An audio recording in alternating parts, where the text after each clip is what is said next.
TJ here at the Michigan Conservative Roundtable, coming to you from chilly Michigan.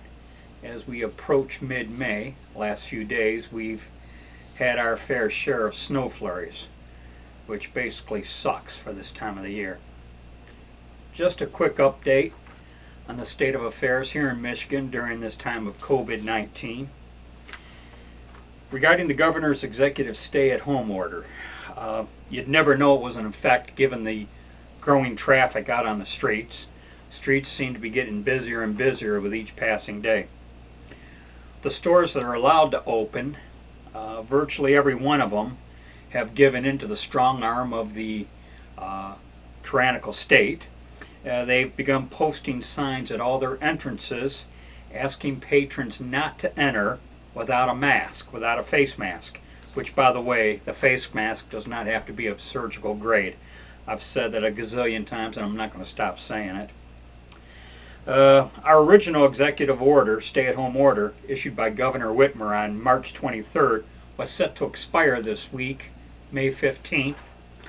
However, just last week, our fine listen to me Governor Whitmer, has signed another stay-at-home executive order extending it until May 28, which I can only conclude she is fine and dandy with ruining Memorial Day weekend. Speaking of holidays, for the sake of our regular viewers, I'm still fired up over the whole Easter lily thing. Told y'all I'm not going to stop beating that drum. So Governor Whitmer is content to keep sticking it to us here in Michigan. She's not happy that people aren't listening to her. She said in one of her news conferences that she is going to demand that the police write $1,000 tickets to all who fail to heed her dictates.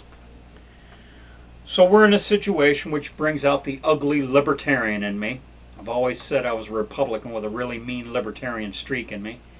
We could dig in and risk a $1,000 ticket and choose to spend our $1,200 stimulus that way, or we could comply.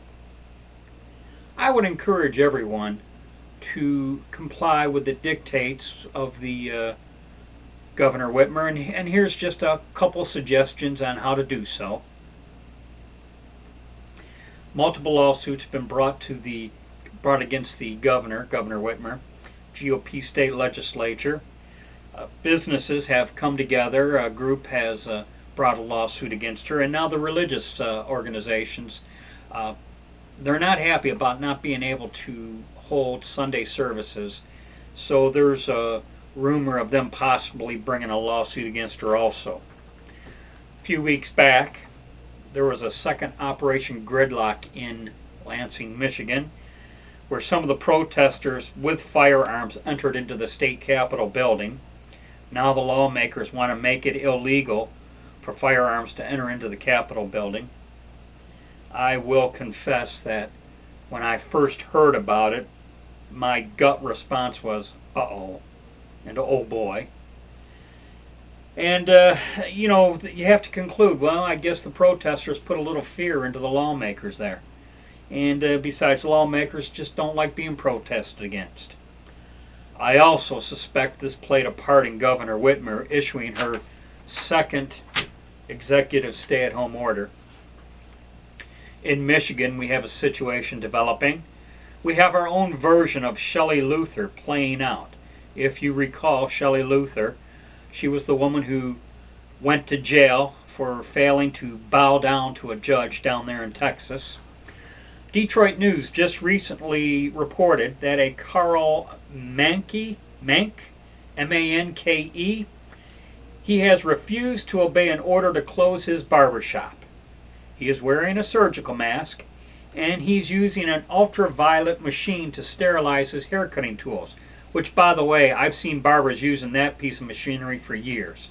A little box with ultraviolet rays, and they stick it in there, and it sterilizes their equipment for the next customer.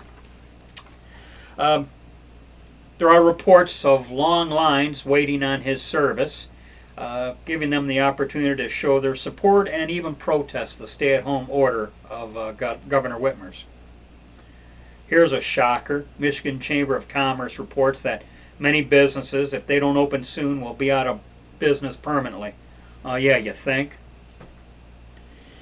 In a previous rant, I've suspected that the Democrats, in their vicious political pragmatism, see this as an opportunity to get Trump and also implement their desire of socialized medicine. And speaking of socialized medicine, thanks to the executive order of Governor Whitmer, if an elderly person who resides in, say, like a senior type facility, if they should contract COVID-19, they are not allowed transport to a hospital for treatment. Per Governor Whitmer, that person, that elderly person at that senior facility, will receive whatever treatment that facility can provide to the best that they're able to, and there they will remain whether they live or die. Should they die, they will be cremated and their remains will be sent to the surviving family members. In regards to that whole situation, I reflect on an anti-Obamacare poster, an anti-Obamacare bumper sticker I saw, say, 10 years ago, because grandmas lived long enough. Can't help but mention that some of the states that seem to be doing the worst are run by Democrats. Is anyone surprised about that? In closing, I would just again like to remind everyone that perhaps this would be the best way to comply with our dictates of Governor Whitmer. I'll be getting mine. Hope you get yours too. This is TJ signing off with be safe, watch your six, and don't tread on me.